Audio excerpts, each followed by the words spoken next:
42장. 야곱이 이집트에 곡식이 있다는 이야기를 듣고 자기 아들들에게 말했습니다.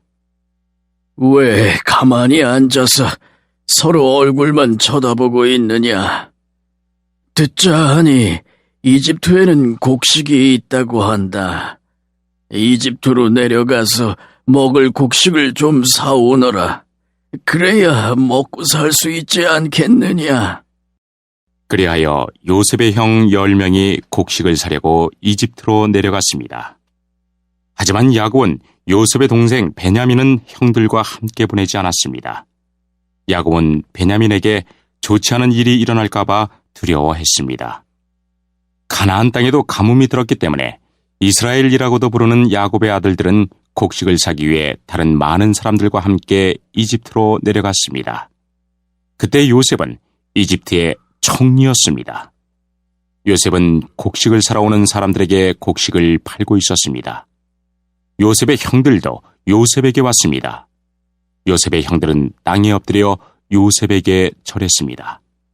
요셉은 그들을 보자마자 그들이 자기의 형들이라는 것을 알았습니다. 그러나 요셉은 모르는 채 하였습니다. 요셉이 쌀쌀한 말투로 물어보았습니다. 너희들은 어디에서 왔느냐? 형들이 대답했습니다. 우리는 가나안 땅에서 먹을 것을 사려고 왔습니다. 요셉은 그들이 자기 형들이라는 것을 알았지만 그들은 요셉을 알아보지 못했습니다. 요셉은 형들이 자기에게 절하는 꿈을 꾼 것이 생각났습니다. 요셉이 형들에게 말했습니다. 너희들은 정탐꾼이다. 너희들은 이 나라의 약점을 알아내려고 왔다. 그러자 요셉의 형들이 요셉에게 말했습니다. 네, 주여, 그렇지 않습니다. 당신의 종인 우리는 먹을 것을 사러 왔을 뿐입니다. 우리는 모두 한 아버지의 아들입니다. 우리는 정탐꾼이 아닙니다. 우리는 정직한 사람입니다. 그러자 요셉이 그들에게 말했습니다. 아니다! 너희들은 이 나라의 약점을 알아내려고 왔다. 그들이 말했습니다. 우리는 12 형제 중 10명입니다. 우리는 한 아버지의 아들입니다. 우리는 가나안 땅에 살고 있습니다. 우리의 막내 동생은 지금 그곳에 우리 아버지와 함께 있습니다. 그리고 우리의 다른 동생은 없어졌습니다. 요셉이 그들에게 말했습니다. 내 말이 틀림없다. 너희는 정탐꾼이다. 그러나 너희들 말이 거짓말이 아니라는 것을 증명할 기회를 주겠다. 살아계신 파라오께 맹세하지만 너희의 막내 동생이 여기에 오기 전까지 너희는 이곳을 떠나지 못한다. 너희들 중 한 명이 가서 너희 동생을 데리고 오너라. 나머지는 여기 감옥에 갇혀 있어야 한다. 너희의 말이 옳은지 두고 봐야겠다. 만약 너희가 거짓말을 하는 것이라면 살아계신 파라오를 두고 맹세하지만 너희는 정탐꾼이다. 그리고 나서 요셉은 그들 모두를 3일 동안 감옥에 넣어두었습니다. 3일째 되는 날 요셉이 그들에게 말했습니다. 나는 하나님을 두려워하는 사람이다. 내 말대로 하면 너희를 살려주겠다. 만약 너희가 정직한 사람이라면 너희 중 한 사람만 여기 감옥에 남아있어라. 그리고 나머지 사람들은 곡식을 가지고 돌아가서 너희의 굶주린 식구들에게 먹을 것을 주어라. 그리고 나서 너희의 막내 동생을 데리고 오너라. 만약 그렇게 하면 너희의 말이 진실인 줄 알고 너희를 살려주겠다. 그들은 요셉의 말대로 하기로 했습니다. 그들이 자기들끼리 말했습니다. 우리가 동생에게 한 일 때문에 이런 벌을 받는가 보다. 우리는 동생이 고통을 당하면서 우리에게 살려달라고 애원하는 것을 보면서도 동생의 말을 듣지 않았다. 그래서 우리가 지금 이런 고통을 당하는 것이다. 그러자 루벤이 그들에게 말했습니다. 내가 그 아이를 해치지 말라고 하지 않았느냐? 그런데도 너희는 내 말을 듣지 않았다. 그 아이에게 한 일 때문에 우리가 지금 이런 벌을 받고 있는 것이다. 요셉은 자기 형들에게 말할 때 통역하는 사람을 통해서 말을 했습니다. 그래서 형들은 요셉이 자기들끼리 하는 말을 알아들을 거라고 생각하지 못했습니다. 요셉은 형들이 있는 곳에서 나와 울었습니다. 그리고 얼마 있다가 다시 돌아와 형들에게 말했습니다. 요셉은 시므온을 붙잡아 다른 형들이 보는 앞에서 시므온을 묶었습니다. 요셉은 종들에게 자기 형들의 가방에 곡식을 가득 채우라고 말했습니다. 그리고 곡식을 사기 위해 가지고 온 돈도 다 돌려주고 집으로 돌아가는 동안에 필요한 물건들도 넣어주라고 명령했습니다. 종들은 요셉이 하라는 대로 했습니다. 그리하여 요셉의 형들은 곡식을 나귀에 싣고 길을 떠났습니다. 하룻밤을 머문 곳에서 형들 중 한 명이 나귀에게 먹이를 주려고 자루를 열었더니 자루 안에 돈이 있는 것이 보였습니다. 그 사람이 다른 형제들에게 말했습니다. 곡식을 사려고 낸 돈이 여기 자루에 그대로 있다. 형들은 매우 놀라면서 자기들끼리 하나님께서 우리를 어떻게 하시려고 이런 일을 하셨는가? 하고 말했습니다. 형들이 가나안 땅에 있던 자기 아버지 야곱에게 돌아갔습니다. 그들은 지금까지 일어난 일을 모두 야곱에게 이야기해 주었습니다. 그 땅의 주인이 우리에게 엄하게 말했습니다. 그 사람이 우리가 자기네 나라를 정탐하러 온 줄로 알길래 우리는 정탐꾼이 아니라 정직한 사람이라고 말했습니다. 우리는 한 아버지의 아들들로서 12형제 중에서 10명이라고 말해 주었습니다. 12형제 중 한 명은 없어졌고 막내 동생은 아버지와 함께 가나안 땅에 있다는 이야기도 했습니다. 그러자 그 땅의 주인이 우리에게 말했습니다. 너희가 정직한 사람이라는 것을 증명하려면 이렇게 하여라. 너희 중 한 명은 여기에 남아라. 그리고 나머지는 곡식을 가지고 너희의 굶주린 식구들에게 돌아가거라. 그리고 너희의 막내 동생을 이리로 데려오너라. 그래야 너희가 정탐꾼이 아니라 정직한 사람이라는 것을 알고 너희가 남겨두고 간 너희 형제를 돌려주겠다. 또한 너희는 우리 땅에서 자유롭게 다닐 수도 있을 것이다. 이 말을 하고 나서 요셉의 형들은 자루를 비웠습니다. 그랬더니 자루마다 돈이 그대로 들어있었습니다. 그들과 그들의 아버지는 그것을 보고 두려워했습니다. 아버지 야곱이 말했습니다. 너희는 내 자식들을 다 빼앗아갔다. 요셉도 없어졌고 시므온도 없어졌다. 그런데 이제는 베냐민마저 데려가려고 하는구나. 어떻게 이런 일들이 일어날 수 있느냐? 그러자 루벤이 아버지에게 말했습니다. 제가 만약 베냐민을 아버지께 다시 데리고 오지 못한다면 제 두 아들을 죽이셔도 좋습니다. 베냐민을 저에게 맡겨주십시오. 아버지께 다시 데리고 오겠습니다. 그러나 야곱이 말했습니다. 베냐민을 너희와 함께 보낼 수 없다. 베냐민의 형은 죽었다. 이제 베냐민은 내 아내 라헬이 남긴 마지막 아들이다. 베냐민이 이집트로 가는 동안 어떤 끔찍한 일이 일어날지 모른다.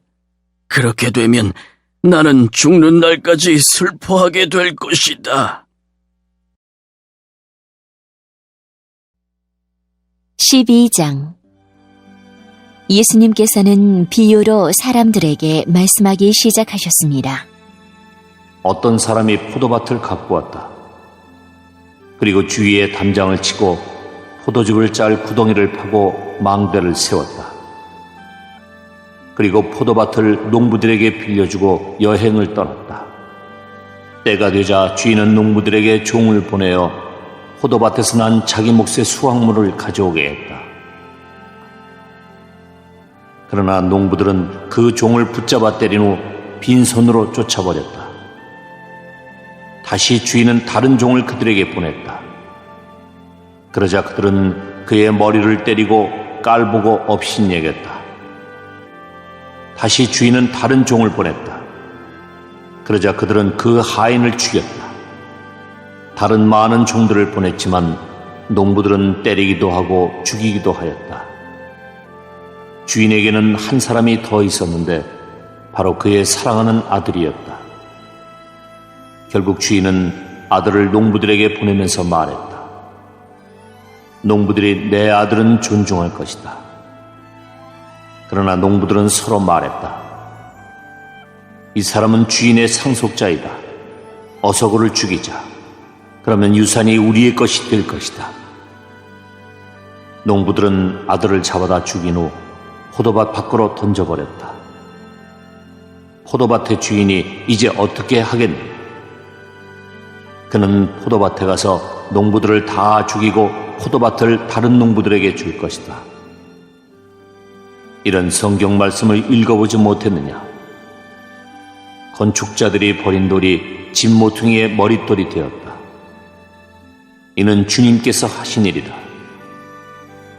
이것이 우리 눈에 놀랍지 않은가? 그들은 이 비유가 자기들을 빗대어 하신 것임을 알고 예수님을 체포하길 원했습니다. 그러나 백성들을 두려워하여 예수님을 두고 떠나가 버렸습니다. 그들은 예수님의 말씀에서 트집을 잡으려고 바리새파 사람과 헤롯 당원 몇 명을 예수님께 보냈습니다. 그들이 와서 말했습니다. 선생님, 우리는 선생님께서 진실한 분이시며 아무에게도 얽매이지 않으신다고 알고 있습니다. 선생님께서는 아무도 부당하게 대하지 않으시고 하나님의 길을 진리로 가르치십니다. 가이사에게 세금을 내는 것이 옳습니까? 내지 않는 것이 옳습니까? 세금을 내야 합니까? 내지 말아야 합니까? 예수님께서는 이 사람들의 속셈을 아시고 말씀하셨습니다. 어째서 나를 시험하느냐? 데나리온 한 개를 가져와서 나에게 보여라. 그들이 은전 한 개를 가져왔습니다. 예수님께서 물으셨습니다. 이것은 누구의 얼굴이며 누구라고 씌어 있느냐? 그들이 대답했습니다. 가이사입니다. 예수님께서 그들에게 말씀하셨습니다. 가이사의 것은 가이사에게 주어라. 그리고 하나님의 것은 하나님께 바쳐라. 그들은 예수님의 말씀에 놀랐습니다. 부활이 없다고 주장하는 사두개파 사람 몇 명이 예수님께 왔습니다. 그리고 예수님께 질문을 했습니다. 선생님, 모세는 형이 자식이 없이 아내만 남겨두고 죽으면 동생이 그 형수와 결혼하고 형을 위하여 자식을 낳아주어라 하고 기록했습니다. 7 형제가 있었는데 맏형이 결혼하고 자식이 없이 죽었습니다. 그래서 둘째가 형수와 결혼을 했는데 역시 자식이 없이 죽었습니다. 셋째도 마찬가지였습니다. 7 형제 모두가 자식을 남기지 못했습니다. 나중에 여자도 죽었습니다. 그러면 다시 살아날 때 그 여자는 그들 중에 누구의 아내가 되겠습니까? 7 형제가 모두 그를 아내로 맞이했으니 말입니다. 예수님께서 대답하셨습니다. 너희가 성경도 모르고 하나님의 능력도 몰라서 잘못 생각하는 것이 아니냐? 사람들이 죽은 사람들 중에서 다시 살아날 때에는 장가도 가지 않고 시집도 가지 않는다. 그들은 마치 하늘에 있는 천사처럼 될 것이다. 죽은 사람이 다시 살아나는 것에 대해서는 모세의 책에 기록된 떨기나무 대목에서 하나님께서 모세에게 어떻게 말씀하셨는지를 읽어보지 못했느냐? 하나님께서 모세에게 나는 아브라함의 하나님, 이삭의 하나님, 그리고 야곱의 하나님이다 라고 말씀하시지 않았느냐? 하나님께서는 죽은 사람들의 하나님이 아니라 살아있는 사람들의 하나님이다. 너희가 크게 잘못 생각하고 있다. 율법학자 가운데 한 사람이 다가와서 논쟁하는 것을 들었습니다. 예수님께서 사두개파 사람들에게 잘 대답하시는 것을 보고 그가 물었습니다. 모든 계명 중에 어떤 것이 가장 중요합니까? 예수님께서 대답하셨습니다. 가장 중요한 계명은 이것이다. 이스라엘아 들어라. 주 우리 하나님은 한 분이시다. 내 모든 마음과 모든 영혼과 모든 뜻과 모든 힘을 다하여 주 너희 하나님을 사랑하여라. 두 번째로 중요한 계명은 이것이다. 내 이웃을 내 몸같이 사랑하여라. 이 계명들보다 더 중요한 계명은 없다. 율법학자가 예수님께 말했습니다. 옳습니다. 선생님, 하나님께서는 한 분이시고 그 외에는 다른 신이 없습니다. 모든 마음과 모든 지식과 모든 힘을 다하여 하나님을 사랑하고 이웃을 자기 자신처럼 사랑하는 것이 다른 모든 번제물이나 희생 제물보다 더 중요합니다. 예수님께서는 이 사람이 지혜롭게 대답하는 것을 보시고 말씀하셨습니다. 너는 하나님 나라에 가깝구나. 그 뒤로는 아무도 감히 예수님께 더 묻지 않았습니다. 예수님께서 성전에서 가르치고 계실 때 이렇게 물으셨습니다. 어째서 율법학자들은 그리스도가 다윗의 자손이라고 말합니다. 다윗 자신은 성령으로 이렇게 말하였다. 여호와께서 내 주님에게 말씀하셨다. 내가 내 원수들을 내 발 아래 굴복시킬 때까지 내 오른쪽에 앉아 있으라. 다윗 자신도 그리스도를 주님이라고 부른다. 그런데 어떻게 그리스도가 다윗의 자손이 되겠느냐? 많은 무리가 예수님의 말씀을 기쁘게 들었습니다. 예수님께서 가르치시면서 말씀하셨습니다. 율법학자들을 주의하여라. 이들은 긴 옷을 입고 걸어다니기를 좋아하고 장터에서 인사받기를 좋아한다. 이들은 회당에서 높은 자리를 좋아하고 잔치에서도 윗자리를 좋아한다. 이들은 과부의 집을 삼키며 사람들에게 보이기 위해 길게 기도한다. 이런 사람들은 더 큰 심판을 받을 것이다. 예수님께서 헌금함 맞은편에 앉으셔서 사람들이 어떻게 헌금하는가를 보셨습니다. 여러 명의 부자들이 많은 돈을 헌금했습니다. 가난한 과부가 와서 렙돈 동전 2개, 즉 한 고드란트를 넣었습니다. 예수님께서 제자들을 부르신 후 말씀하셨습니다. 내가 너희에게 진정으로 말한다. 이 가난한 과부가 헌금함에 돈을 넣은 다른 모든 사람들보다 더 많이 헌금을 하였다. 다른 모든 사람들은 넉넉한 중에서 헌금을 하였지만 과부는 가지고 있던 모든 것, 즉 생활에 필요한 돈 전부를 바쳤다. 8장. 그러자 수아 사람 빌닷이 욥에게 이렇게 말했습니다. 자네는 언제까지 이런 말을 계속할 작정인가? 자네의 말은 마치 태풍 같군. 하나님께서 잘못 판단하실 것 같은가? 전능자께서 실수라도 하실 것 같은가? 자네 자녀들이 죄를 지은 것이 분명하네. 그래서 그 죄값을 받은 걸세. 그러니 지금이라도 하나님을 찾고 전능자에게 자비를 구하게나. 만일 자네가 깨끗하고 정직하다면 그분이 자네를 도와주실 걸세. 그러면 지금은 보잘것없이 시작하겠지만 나중에는 위대하게 될 걸세. 제발 조상들의 일을 기억하고 선조들에게서 배우게라. 어제 태어난 우리가 안다면 얼마나 많이 알겠나. 땅에 사는 우리는 그림자 같은 존재가 아닌가. 선조들은 우리에게 지혜로운 이야기를 들려줄 걸세. 늪지 아닌 곳에서 왕골이 어떻게 자라겠으며 골풀이 물 없이 어떻게 자랄 수 있겠는가. 이런 식물은 푸르름을 더하다가 곧장 시들어 없어지지. 하나님을 배반하는 자들의 운명이 이렇다네. 악인들의 소망도 이렇게 망해버리지. 그들이 믿는 것은 정말 허무해서 마치 거미줄을 의지하는 것과 같아. 혹시 그들이 집을 믿을 수도 있겠지만 집도 의지할 것은 못 돼. 단단히 붙잡으려고 하겠지만 도움이 안 되지. 악인은 마치 식물 같아. 식물이 태양을 받아 싱싱하게 피어올라 동산에 무성한 가지들을 내고 그 뿌리들이 돌뿌리를 휘감고 돌아서 살아남는다 해도 그곳에서 뿌리가 뽑히게 되면 동산도 그 식물을 본 적이 없어라면 모른다고 한다네.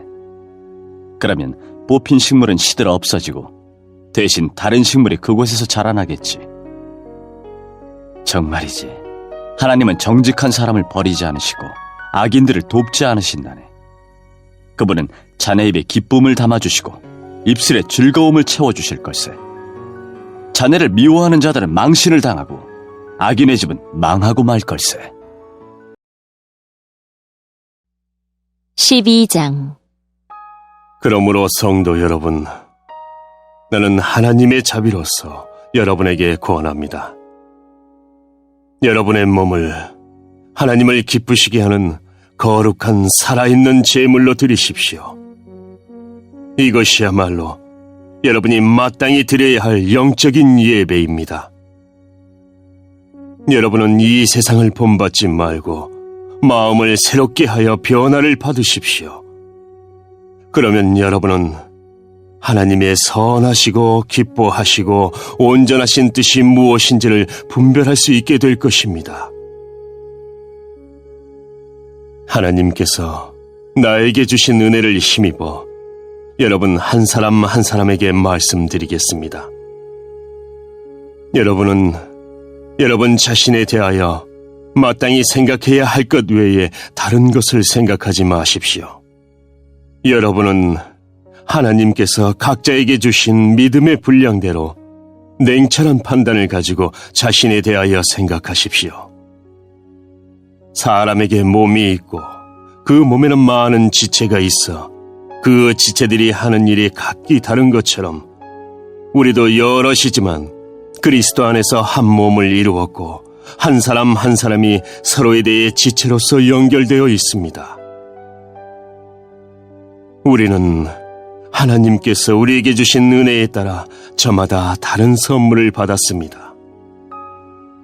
예를 들어 그것이 예언의 선물이라면 믿음의 분량대로 그 선물을 사용하십시오. 봉사하는 선물이면 봉사하는 일로, 가르치는 선물이면 가르치는 일로, 격려하는 선물이면 격려하는 일로, 남을 구제하는 선물이면 너그럽게 나누는 일로, 지도하는 선물이면 열성을 다해, 자선을 베푸는 것이면 기쁨으로 그 선물을 사용하십시오. 사랑은 거짓이 없어야 합니다. 악을 미워하고 선을 굳게 붙드십시오. 형제 자매를 사랑하듯이 서로 사랑하며 자신보다 남을 더 존경하십시오. 열심히 일하고 게으르지 마십시오. 성령으로 달궈진 마음을 가지고 주님을 섬기십시오. 소망을 가지고 기뻐하십시오. 환난 속에서도 잘 참으십시오.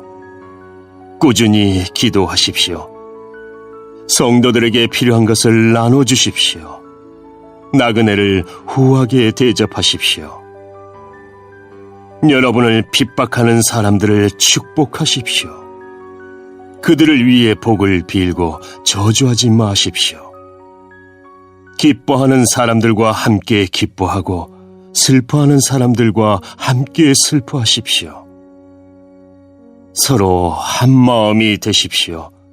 교만한 마음을 품지 마십시오.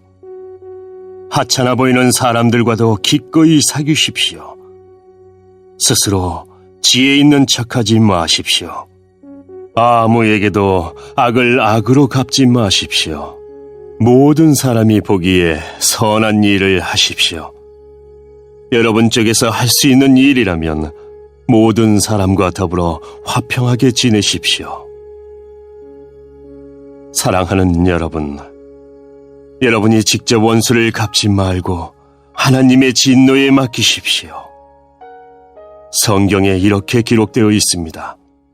주님께서 말씀하시기를 원수 갚는 것이 나에게 있으니 내가 갚을 것이라.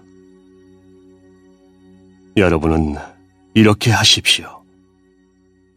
원수가 먹을 것이 없어 굶고 있으면 먹을 것을 주고 목말라 하면 마실 것을 주십시오. 그렇게 하는 것은 그의 머리 위에 숯불을 쌓는 것이기 때문입니다. 악에게 지지 말고 선으로 악을 이기십시오.